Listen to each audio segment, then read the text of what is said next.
उज्जैन महाकालेश्वर ज्योतिर्लिंग। नमः शिवाय। आकाशे तारकम लिंगण पाताले हटकेश्वरन मर्त्यलोके महाकायन लिंगत्रय नमोस्तुते। अर्थात आकाश में तारकेश्वर लिंग, पाताल में हटकेश्वर लिंग और भूलोक में श्री महाकालेश्वर लिंग, ये सभी बहुत ही महिमामय क्षेत्र हैं। यहाँ देवता भी इन क्षेत्रों का दर्शन करते हैं और पूजा करते हैं, जैसा कि हमारे अष्टादश पुराणों में भी उल्लेख किया गया है। धरती पर स्थित 12 ज्योतिर्लिंगों में तीसरा है उज्जैन महाकालेश्वर ज्योतिर्लिंग। ज्योतिर्लिंग का महत्व। ज्योतिर्लिंग क्या है? शिव की लिंग रूप में पूजा क्यों अधिक होती है? इनसे जुड़े विवरणों पर मैंने एक अलग वीडियो बनाया है, उसके विवरण भी नीचे डिस्क्रिप्शन में दिए गए हैं। रुचि रखने वाले भक्त उन्हें जरूर देखें। अब आइए उज्जैन महाकालेश्वर ज्योतिर्लिंग की कथा को समझते हैं। कथा। उज्जैन नगर में वेदप्रिय नामक एक ब्राह्मण रहता था।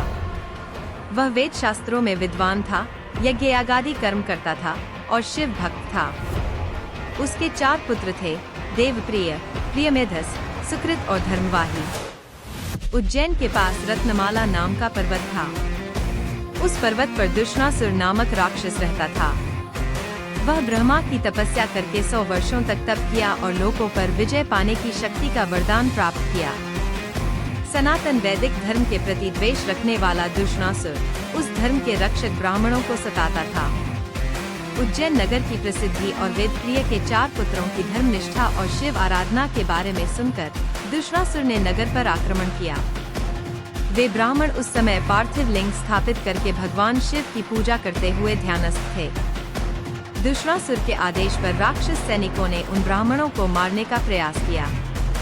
उनके पूजा स्थल पर अचानक एक बड़ा गड्ढा बना और वहां से एक भयंकर आकृति प्रकट हुई।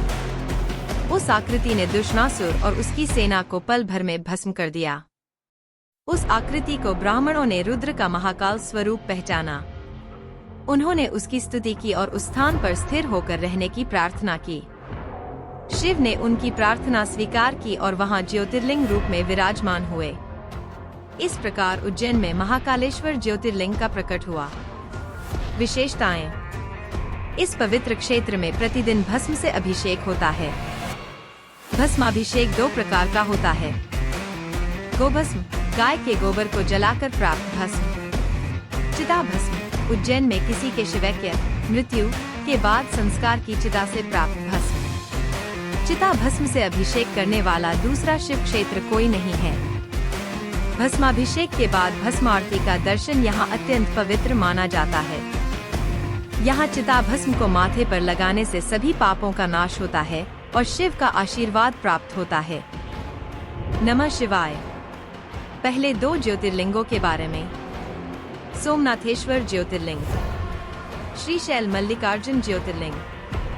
उन ज्योतिर्लिंगों के निर्माण की कथा और उनके क्षेत्र के इतिहास के बारे में मैंने अलग वीडियो बनाए हैं। उनके विवरण इस वीडियो के नीचे डिस्क्रिप्शन में दिए गए हैं। रुचि रखने वाले भक्त उन्हें जरूर देखें।